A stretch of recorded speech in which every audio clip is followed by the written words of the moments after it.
Just a quick scoop on the FT that hopefully this week, or very shortly, we're actually going to relaunch our FT Health newsletter again as a monthly, which is designed as a sort of both a kind of to showcase important issues and to sort of provide a sort of reading list of insights and data from across the web around global health related issues. Anyway, it's a pleasure to be here. I'll maybe just kick this off. We'll go over for about half an hour or so, and very keen to hear your questions. But just to start it, I mean, maybe sort of one to each. I mean, maybe start with Ben on SciDev, Ben. And I mean, interesting actually to see this, if we're thinking about media, just interesting to kind of see this combination of, radio seen as kind of historically a bit of a kind of old-fashioned thing, but of course with the new lease of life rebranded as podcasts, but intersecting, for example, with WhatsApp, where you were talking about in terms of raising the profile and encouraging questions.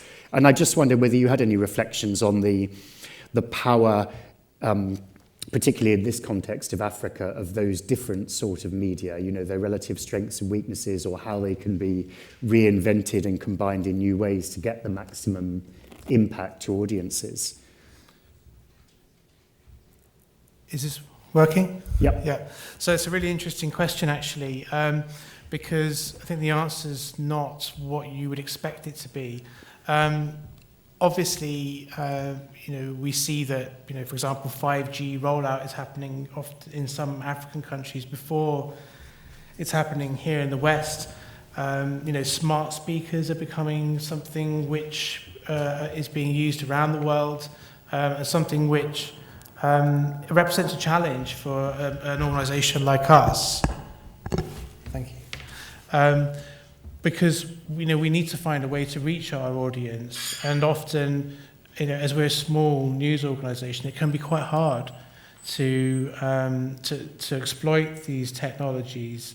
But at the same time, of course, we're a podcast, or we're a radio podcast. We're not sure what we are. We're partly a radio series, but we're also partly a podcast, and we're trying to make the podcast work online, but at the moment, radio is the main way that we're doing that.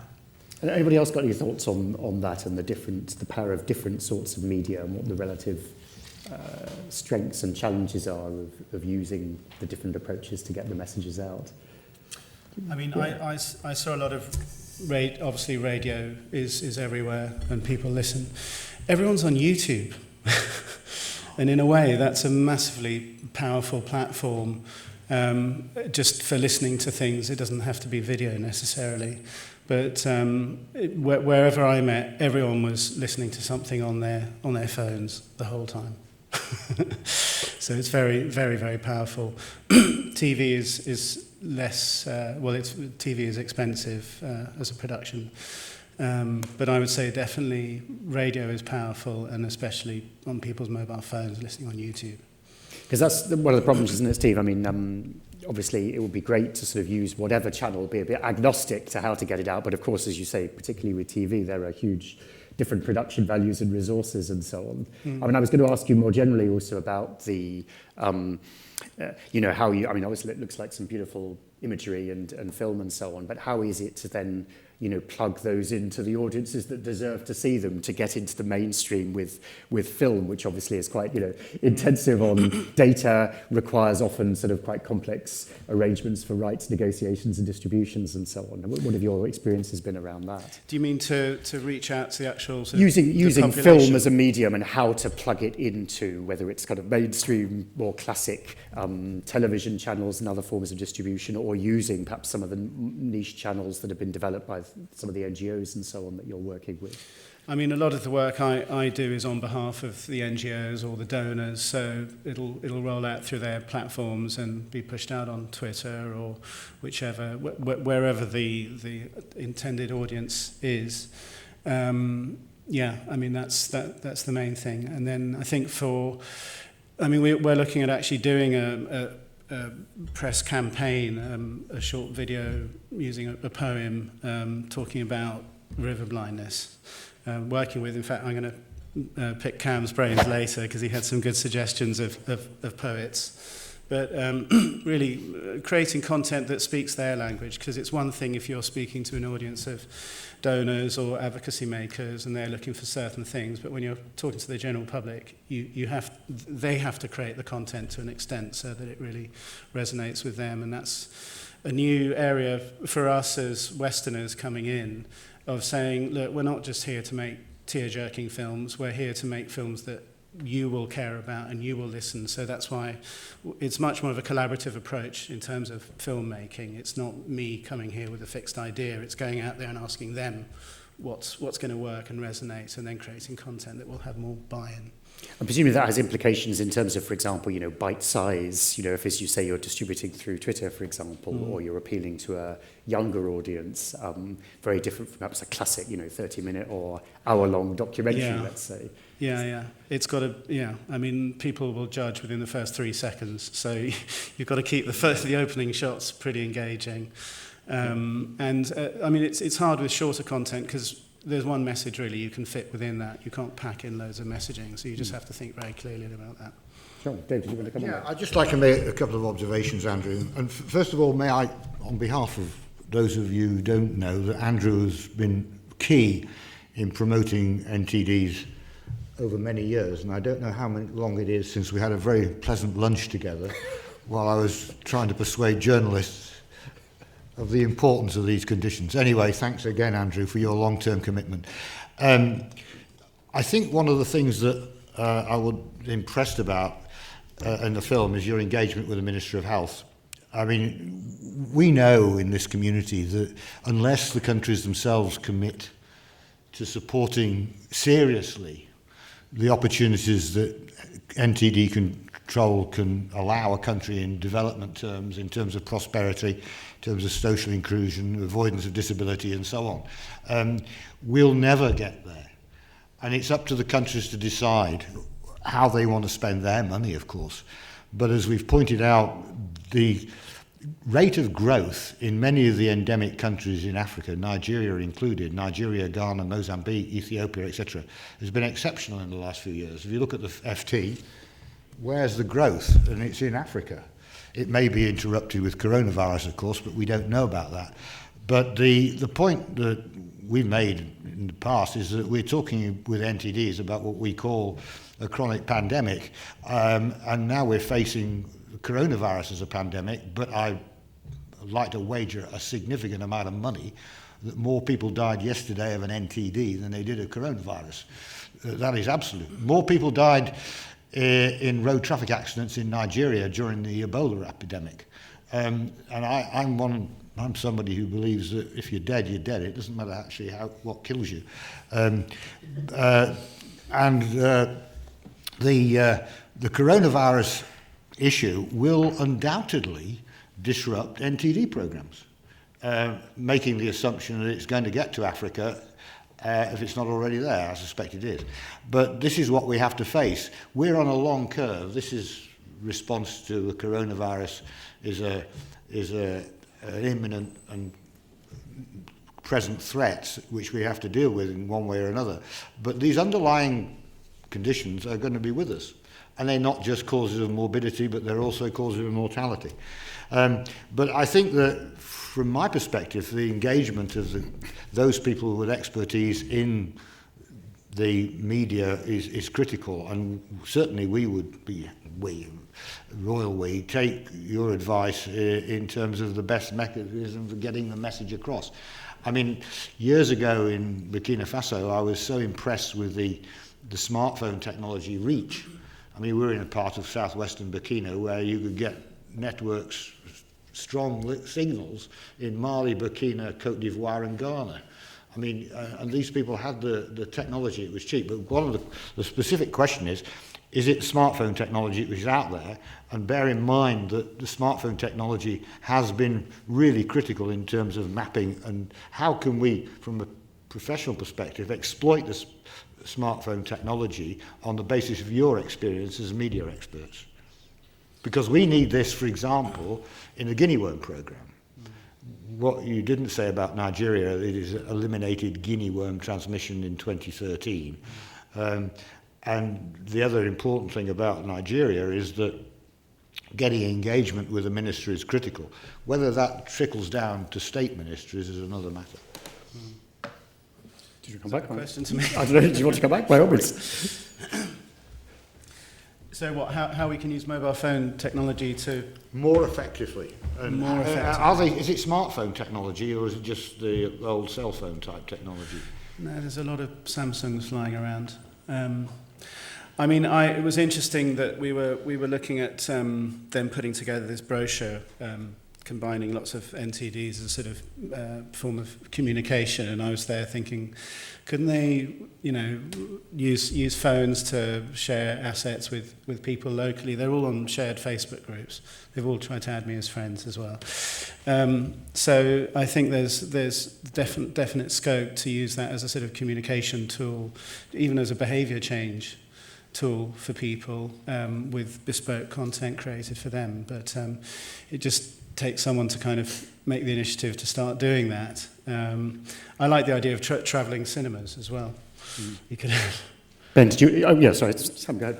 One of the last things I was working on before I left to come here from Australia was looking at using mobile phones to collect information on air pollution and then to feed that into a model that would then feed back to the mobile phone users. This is the spatial risk of air pollution around you, and it was not just like, oh, here's a map, but also here are we were looking at interventions that we could recommend, particularly to elderly people who would be more affected by it, to say like, this is when it's likely to be at its peak, so don't go outside during these times. Make sure your building's well ventilated, that you don't just walk at a slow speed next to a highway, that sort of thing.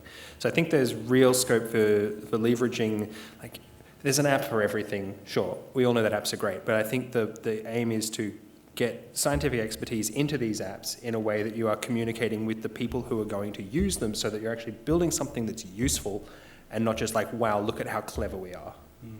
And Sam, I was going to come back to you from after David's point on coronavirus, which you teased at a little bit. But yeah, I mean, obviously the app that you were showing was a little bit more perhaps for the specialist, the policymaker, let's say. But what about communicating risk and uncertainty to a wider public, thinking about coronavirus, where of course there's still lots of uncertainty, the denominator and so on? How much work has gone into that, and what do you think is the potential for trying to talk about the risks and the trade-offs? Yeah, so the first app that we built for the coronavirus outbreak was looking at traveller screening. So thermal scanners in an airport, if they've got a particular sensitivity, they still won't pick up absolutely everybody. So we were trying to communicate to people, look, as you change the duration of a flight and the entry and exit sensitivity of your screening processes, how likely are you to pick up somebody who does have it? So the part of that was about providing advice to public health bodies about like whether or not it's worth investigating it and what sort of a delay you might cause, but also giving a brief enough explanation to people about how this screening process works and allowing people to compare coronavirus to things like SARS, pandemic flu, that sort of thing. Because I think it's important to show not just this is how bad it could be, but also this is what we thought about all of these other diseases, and these have been our experiences of them. So if it turns out that it's not as bad as something else, we can maybe convince people not to panic that like 50% of infections aren't going to get caught, and that's just because people travel in their latent period. And it's a complex biological process that has a whole bunch of mathematical modelling behind it, but at the end of the day, if somebody can go, oh, it's not as bad as if it had have been this other thing, which we all survived, then maybe that's helpful. Yeah, the trade-offs. I think we should open it up a bit. Who's got some questions in the audience, please? Any? I just think... Sorry, oh yeah, what's that? Yeah, David, do you want to come back on that? Yeah. From your perspective as a journalist, I would recommend that people go to the village of Eyam in Derbyshire, where they were subjected to the plague and they isolated themselves. And it's a fantastic place because you go through all these houses and you see the numbers of people in each household who died of the plague.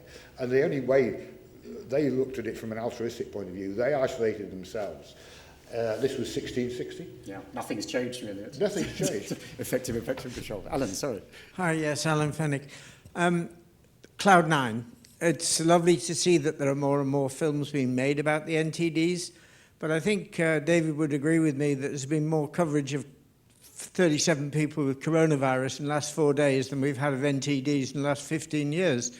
How do we get people to look at what's online? and you're contributing. We're making the films, we're putting things on YouTube, we're putting things on Twitter, but how many people actually, who don't know anything about these diseases, are actually reading them, and how do we get them to read them and to be more aware of what's going on?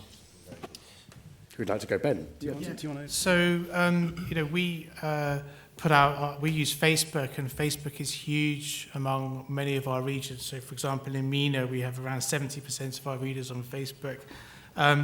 If we produce short 1-minute videos, which are also we put on Facebook, and they do extremely well, we can get hundreds of thousands of people watching them. So, to answer your question, I would say, create content which is interesting to people, which hits on some particular area a question they might have, and then put it on Facebook, promote it, boost it. We're broadcasting live on Facebook right now. Facebook, I think, is the answer. David, yeah. Alan is absolutely right. There are some fantastic films out there made at vast expense by WHO, by the World Bank, by the NGDO community, certainly on Onco, dating back to 2000, if not earlier. Lion's Stare. It's all out there, and the people who produced it that was their job. They were filmmakers. So it's there.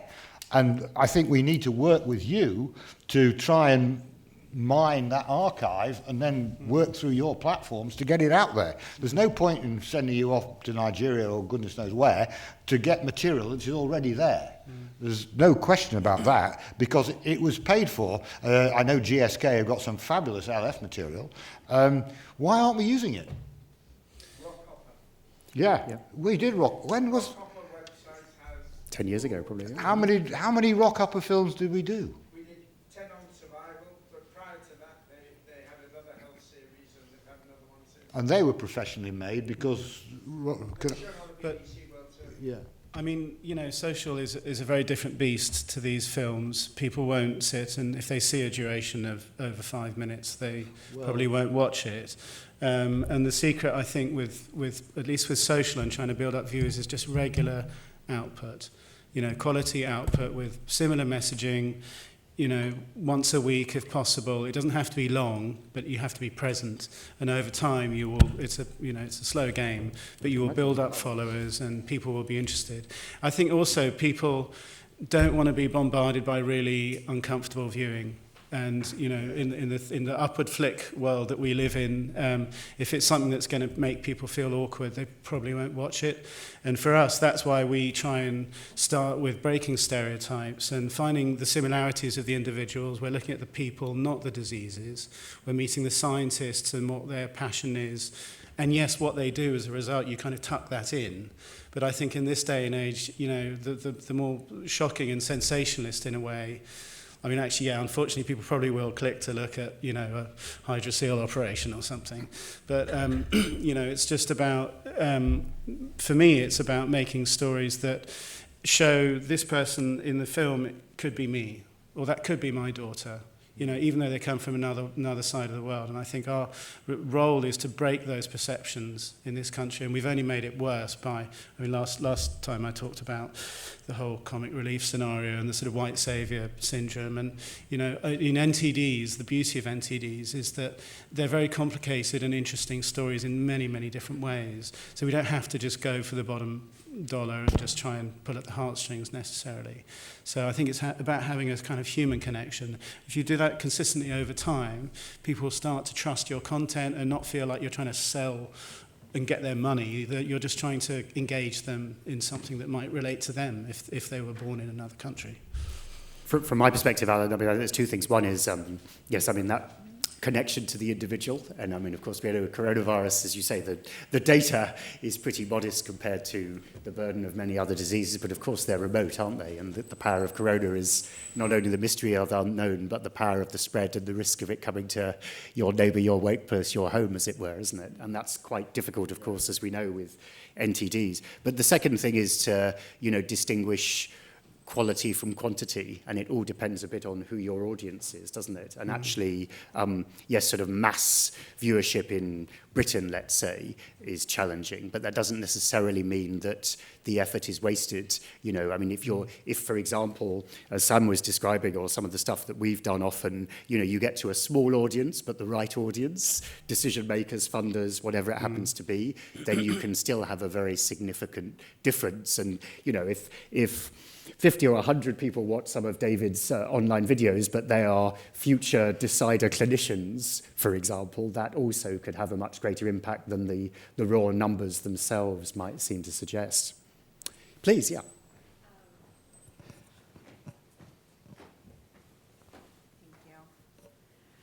Thank you. Observing it from a communication standpoint, I think another point on top of Alan's, I think what the coronavirus is teaching us is it's making people care, because to your point, it's not too far from their bedside anymore. It's coming closer. And I think if anything on how to expand the reach of this and the importance of NTDs and the research that you and your colleagues are doing is by piggybacking off of that and explaining to people, like, this is, you might feel the threat right now of coronavirus, but people around the world live with this threat every single day. And with global warming, you know, vector-borne diseases, they are coming closer and closer. So I think, if anything, it's influencers and experts that are commenting now in the media. I see Dr. Peter Hotez is already broadly featured, among others, is by piggybacking off of that and shedding some light on these other diseases, such as NTDs, and explaining to people that it's a threat that we all live under and it's coming closer. So I think tapping into the influencer side is very important. Okay, thanks. Yeah, please. Front.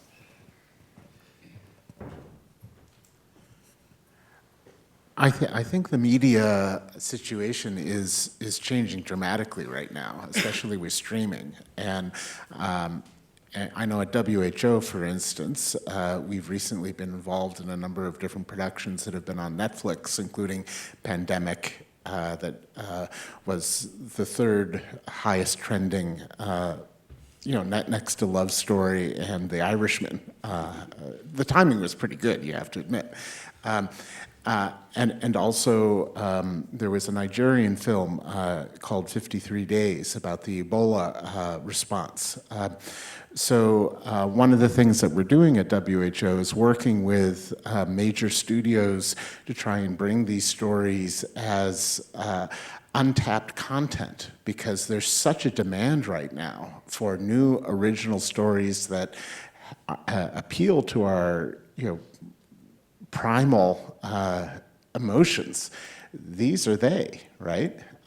So I would encourage you, well, for one thing, let's have a conversation, because I think I'd like to start funneling these things into the people that I'm talking to at Warner Brothers and ITV and others, and also local